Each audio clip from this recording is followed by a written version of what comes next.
Welcome to all and welcome to my channel. మనం previous వీడియోలో computer components గురించి తెలుసుకుందాం.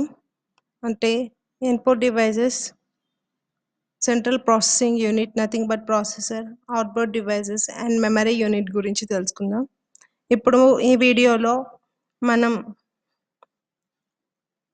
ఇన్పుట్ డివైజెస్ గురించి ఇన్డెప్త్గా తెలుసుకుందాం.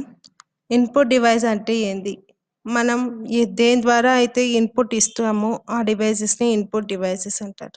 ఓకే, దెన్ ఇన్పుట్ డివైజెస్ ఎన్ని రకాలు? There are two types of input devices. First one, data entry direct data entry device and source data entry device. Direct data entry device అంటే ఏంది, మనం మాన్యువల్గా యూజర్ అనేవాడు డైరెక్ట్గా ఇంటరాక్ట్ అయ్యి ఇన్పుట్ ఇస్తాడో అలాంటి డివైజెస్ని డైరెక్ట్ డేటా ఎంట్రీ డివైజెస్ అంటారు.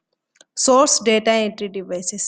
సోర్స్ డేటా ఎంట్రీ డివైస్ అంటే ఏం లేదండి, ఏదన్నా సోర్స్ని యూజ్ చేసుకొని, for example scanner, barcode readers, barcode scanners, వాటిని యూజ్ చేసుకొని కంప్యూటర్కి ఇన్పుట్ ఇస్తే అలాంటి డివైజెస్ని సోర్స్ డేటా ఎంట్రీ డివైజెస్ అంటారు. మనం డాక్యుమెంట్ని ఓపెన్ చేసి ఇన్డెప్త్గా వాటి గురించి తెలుసుకుందాం. సో డాక్యుమెంట్ ఓపెన్ చేశాను.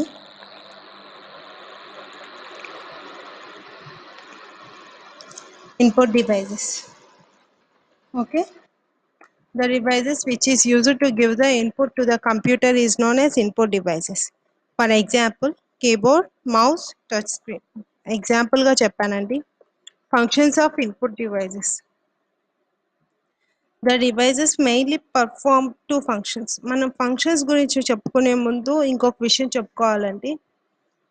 మనం డైరెక్ట్గా ఏ లాంగ్వేజ్లో ఇన్ఫర్మేషన్ ఇచ్చినా కంప్యూటర్కి అండర్స్టాండ్ అవ్వదు. కంప్యూటర్కి అండర్స్టాండ్ అవ్వాలి అంటే అర్థమయ్యే లాంగ్వేజ్ ఏంటంటే జీరోస్ అండ్ వన్స్లో ఉన్న డేటానే అర్థమవుతుంది. అంటే జీరోస్ అండ్ వన్స్ ఫామ్లో ఉన్న ఒక డేటా మాత్రమే కంప్యూటర్కి అర్థమవుతుంది. ఇంకే డేటా కంప్యూటర్కి అర్థం కాదు. కానీ మనం డైరెక్ట్గా మన లాంగ్వేజ్లో ఆల్ఫాబెట్స్ యూస్ చేసి, న్యూమరికల్ డిజిట్స్ యూస్ చేసి మనం ఇస్తాం. కానీ కంప్యూటర్ ఇంటర్నల్ సిస్టమ్ ఏం చేస్తుందంటే మనం ఇచ్చిన కీస్ అనేటివి జీరోస్ అండ్ వన్స్ ఫామ్లోకి కన్వర్ట్ చేసి అది ప్రాసెస్ చేస్తుంది. అలా కన్వర్ట్ చేసే డివైజెస్ ఎక్కడ ఉంటాయంటే ఇన్పుట్ డివైజెస్. దీని మెయిన్ ఫంక్షన్ అదండి. మనం ఇచ్చే ఇన్పుట్ అనే దాన్ని జీరోస్ అండ్ వన్స్ ఫామ్లో కన్వర్ట్ చేసి ప్రాసెసర్కి ఇవ్వడం. ఓకే, ది ఫంక్షన్స్ అనేటివి ఇన్పుట్ ఫంక్షన్స్. దెన్ ఇక్కడ చూసినట్లయితే it converts the user given data into the data which is understand by the computer. Okay, user given డేటాని కంప్యూటర్కి అర్థమయ్యే డేటాగా కన్వర్ట్ చేస్తుంది ఇన్పుట్ డివైస్ అనేది. నెక్స్ట్ చూడండి, it supplies the converted data to the processor, that nothing but CPU. Convert చేసిన డేటాని processor, central processing యూనిట్కి ఇస్తుంది. ఎందుకు? ప్రాసెస్ చేయడానికి. సో ఇప్పుడు types of input devices. Input devices అంటే ఇన్పుట్ ఎన్ని రకాలుగా మనం ఇవ్వచ్చు కంప్యూటర్కి. Direct data entry devices. Okay, direct data entry devices అంటే ఇందాక చెప్పాను కదండి, యూజర్ అనేవాడు డైరెక్ట్గా ఇంటరాక్ట్ అయ్యి ఇన్పుట్ ఇవ్వడానికి యూజ్ అయ్యే డివైజెస్ని డైరెక్ట్ డేటా ఎంట్రీ డివైజెస్ అంటారు. ఫర్ ఎగ్జాంపుల్ కీబోర్డ్ యూజర్ అనేవాడే ప్రెస్ చేస్తాడు, కీస్ని నొక్కుతాడు కదండి, ప్రెస్ చేస్తాడు. యూజర్ అనేవాడే డైరెక్ట్గా ఇన్వాల్వ్ అవుతున్నాడు కాబట్టి అలాంటి డివైజెస్ని డైరెక్ట్ డేటా ఎంట్రీ డివైజెస్ అంటారు. For example keyboard, locator devices, interface or pick devices. Next keyboard అంటే ఏంటి? కీబోర్డ్లో ఎన్ని కీస్ ఉంటాయి? ఇదంతా కంప్యూటర్ కీబోర్డ్ గురించి అండి, ల్యాప్టాప్ కీబోర్డ్ గురించి కాదు. కీబోర్డ్ అనేది నార్మల్గా మనం యూజ్ చేసుకునే డివైస్. ఇందులో 104 కీస్ ఉంటాయి. దీన్ని క్వర్టీ కీబోర్డ్ అంటారు. ఎందుకంటే ఇక్కడ చూస్తే this keyboard is also known as QWERTY because of the sequence of keys on the top of that keyboard. కీబోర్డ్కి ఇక్కడ చూస్తే QWERTY అనే 6 లెటర్స్ వరుసగా ఉంటాయండి. సో దానివల్ల దాన్ని క్వర్టీ కీబోర్డ్ అంటారు. ఇక నోట్ గమనించినట్లయితే this belongs to computer, not for laptop keyboard. ఇప్పుడు ల్యాప్టాప్ కీబోర్డ్స్లో నార్మల్గా అయితే 84 కీస్ ఉంటాయి, కొన్ని వాటిలో 101 కీస్ ఉంటాయండి. దేంట్లో ఇప్పుడు 104 కీస్ లేవు. Okay, then locator devices. Locator డివైజెస్లో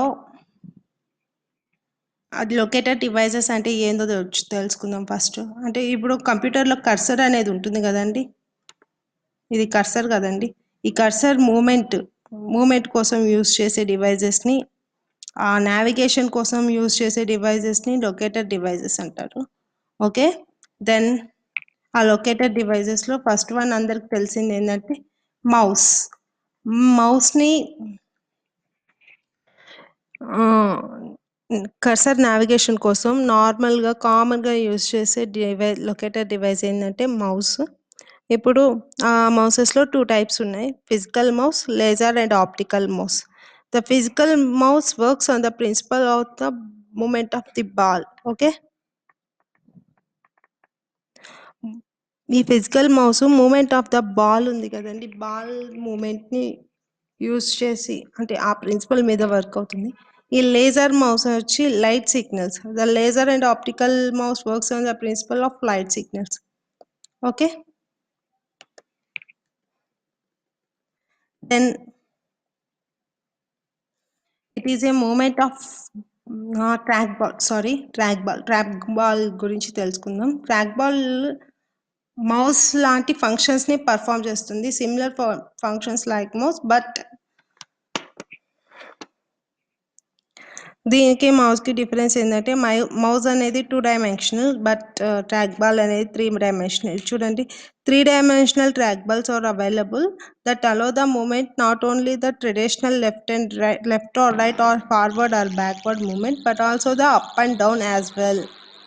up and down డైరెక్షన్ని కూడా ఎనేబుల్ చేస్తుందండి ఈ ట్రాక్ బాల్ అనేది. దెన్ టచ్ ప్యాడ్ అనేది మనం నార్మల్గా ల్యాప్టాప్స్లో చూస్తుంటాం, అందరికి తెలిసిందే. Flat touch sensitive rectangular surface performing similar operations like mouse. Okay, then it contains 2 buttons similar to mouse and perform similar operations like mouse. Okay, this is left click button, sorry, this is left click button and this is right click button, and this is touch space. Okay, then joystick ఏం లేదండి, పిల్లలు games ఆడుకుంటారు కదా, video games ఆడుకునే remotes, ఆ రిమోట్స్నే joysticks అంటాము. ఇందులో 3 dimensional ఉంటుంది. 2 డైమెన్షనల్కి మన బటన్స్ పక్కనున్న బటన్స్ యూస్ చేస్తే థర్డ్ డైమెన్షన్ వచ్చి ఈ రాడ్ ఉంది కదండి, దీని రొటేషన్ అనేది మనకి థర్డ్ డైరెక్షన్ని ఎనేబుల్ చేస్తుంది. Joystick is a wired or wireless control device which is used for playing the video games. These are relatively located in which the direction of push determines the change of the position. మనం ఈ రాడ్ని push చేస్తే అది మన position అనేది change చేస్తుంది, మన cursor పొజిషన్ని change చేస్తుంది. A joystick not only indicates the 2-dimensional positions by moving the ball rotationally, but also 3-dimensional position where the third dimension is indicated by rotation of the rod.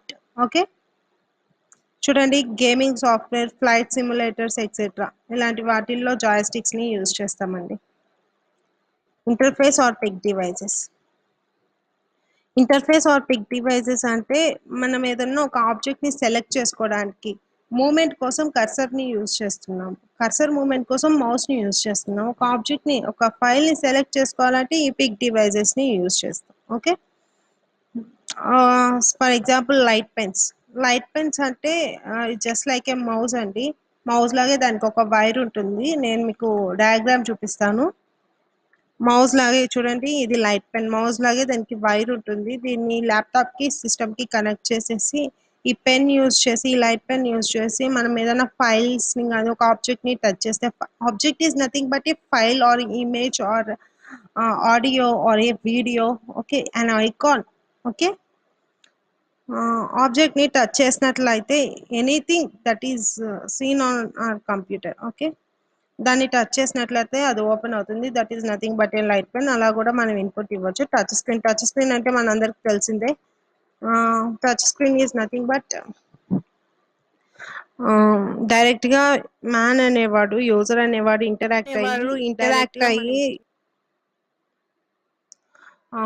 స్క్రీన్‌ని touch చేసినట్లయితే అందులో operation అనేది open అవుతుంది. ఇక్కడ మనం చూసినట్లయితే touch screens are the monitors on which the user make selections. మనం selections డైరెక్ట్‌గా మనం టచ్ చేసి బై టచింగ్ ద స్క్రీన్‌ని టచ్ చేయడం వల్ల అక్కడ ఆపరేషన్స్ జరిగినట్లయితే ఆ ఇంటర్ఫేస్‌ని టచ్ స్క్రీన్ ఇంటర్ఫేస్ అంటాము.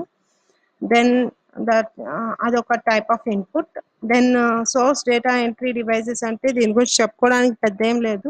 ఈ సోర్స్ డేటా ఎంట్రీ డివైసెస్ అంటే ఇందాక చెప్పాను కదండి, the devices which are used to give the input from the source నుంచి nothing but scanners, barcode readers. మనం సూపర్ మార్కెట్లో కూడా, ఫర్ ఎగ్జాంపుల్ సూపర్ మార్కెటే అండి, మైక్రోఫోన్ నుంచి మనం మాట్లాడినట్లయితే అది కంప్యూటర్కి ఇన్పుట్గా వెళ్తుంది. అలాంటి devices, those are nothing but source data entry devices. Thank you for watching my video. Actually ఈరోజు మనం మెమరీ యూనిట్ గురించి తెలుసుకుందాం అనుకున్నాం, కానీ దానికన్నా ముందు ఇది అది తెలుసుకుంటే ఇంకా అర్థమవుతుందని ఫస్ట్ ఇది చెప్పడం జరిగింది. నెక్స్ట్ దాంట్లో మనం కంప్యూటర్ ఆర్గనైజేషన్ గురించి, నెక్స్ట్ వీడియోలో మనం కంప్యూటర్ ఆర్గనైజేషన్ గురించి తెలుసుకుందాం. Thank you for watching this video. Thank you.